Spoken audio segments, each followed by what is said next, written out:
Jocelyne, reporter de guerre pour Croix News. Je me trouve actuellement dans la maison de l'horreur. Je vais vous faire découvrir ce que nos journalistes ont découvert ce matin. Je monte l'escalier et je me poste devant la porte. Surtout, âme sensible, veuillez éteindre les écrans. Voilà, je rentre. Voici la première chose que nous découvrons. Un bébé jeté à même le sol et nu. Et je vous laisse découvrir la suite. Un château fort saccagé.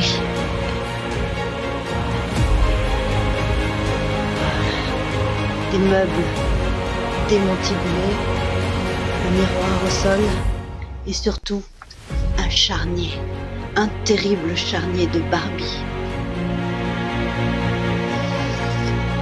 Un panda, un bébé panda abandonné. Ah, encore une Barbie. C'est terrible. Un camping-car, le camping-car, pareil, démantibulé, cassé en deux. C'est terrible. Un chausson. Un chausson.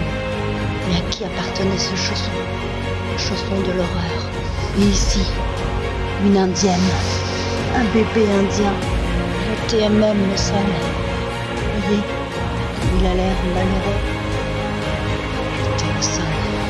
Et un petit peu plus loin là-bas, nous découvrons un autre bébé. Nu. Jeté à même le sol. Et là, je vous montre le pire. Le pire, c'est cette couverture, car elle recouvre la pire des horreurs. Nous ne pouvons malheureusement pas l'enlever, car ce serait trop insupportable. Mais j'aperçois un être vivant. De ce carnage est resté un être vivant. Oui, vas-y, dis-nous. Raconte-nous ce que tu as vécu. Allez, vas-y, ton courage. Raconte-nous. Oui. Ron, il semble vouloir communiquer. Écoutons-le. Écoutons ce qu'il a à dire. Oui.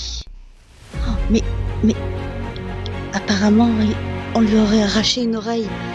C'est vraiment terrible.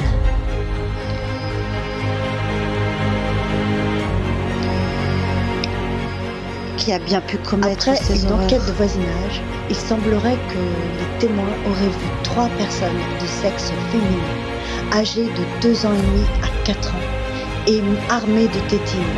Voilà, si jamais vous apercevez ces personnes, n'hésitez pas à nous téléphoner à Croix News. C'était Jocelyne.